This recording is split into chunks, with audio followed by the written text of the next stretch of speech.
Bonjour, aujourd'hui une petite vidéo pour nettoyer les freins à l'arrière. C'est une Opel Corsa C. Voilà. Donc vous levez la voiture, vous sécurisez avec une chandelle et vous enlevez votre trou. Ensuite, prenez un tournevis, vous le mettez là dessus, vous tapotez au marteau et vous enlevez le centre.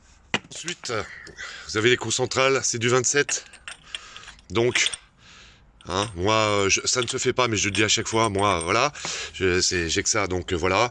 Je prends mon gros cliquet, là, il a 6 ou 7 ans, et il marche toujours, donc. Vous desserrez votre écrou central, c'est serré assez fort, hein.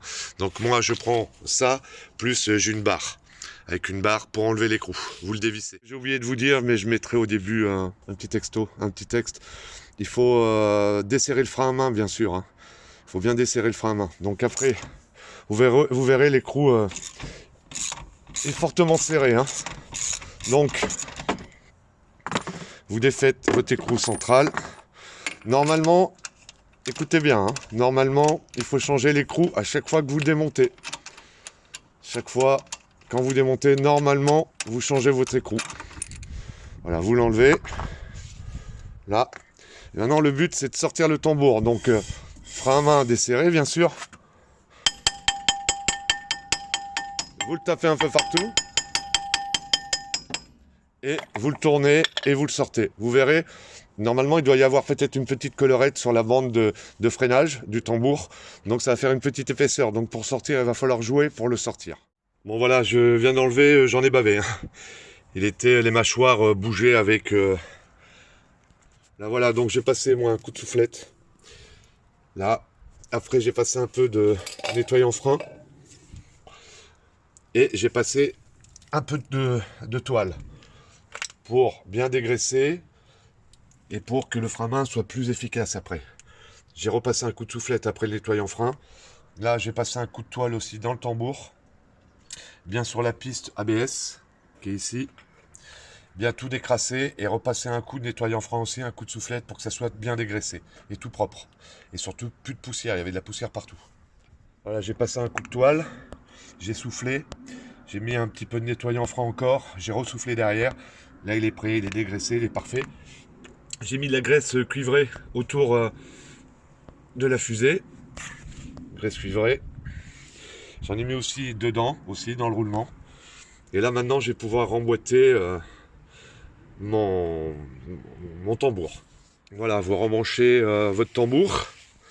Ensuite, normalement vous devez en avoir un neuf, moi j'en ai pas. Vous le remettez, vous le resserrez. Et je vais vous dire à combien de newton-mètres c'est donné. Là voilà. Tambour de frein arrière, 17,5, donc 175 newtons. Et une étoile,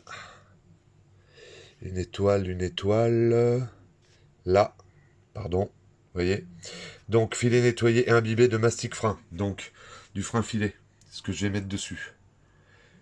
Voilà, j'ai mis du frein filet carrément sur l'écrou, j'arrivais pas à accéder bien dans le tambour, à le mettre sur le filet de la fusée. J'ai réglé à 175 newtons ma clé dynamométrique. Je serre, je serre, je serre. Hop. Le temps d'arriver au bout. Là, j'arrive au bout. Et là, j'y vais. Hop. Hop là.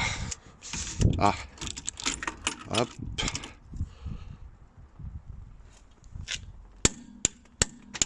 Et là, c'est bon. Ensuite, vous remettez votre bouchon dessus. Là, j'ai ramené mon marteau, donc vous le mettez dessus.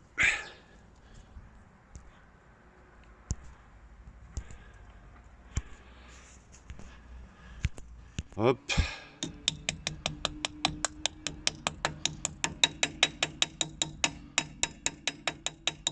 Voilà.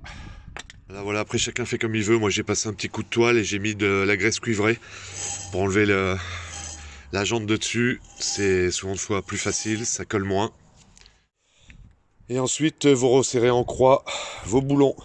Moi, j'ai opté pour le serrer, je sais pas si ça va faire le point, ouais, à 110. J'ai mis à 110. Donc voilà. Et après, bah voilà, c'est fini. Votre enjoliveur et vos freins sont dépoussiérés et ça sera beaucoup plus efficace. Allez, bon courage, bonne vidéo, à plus tard.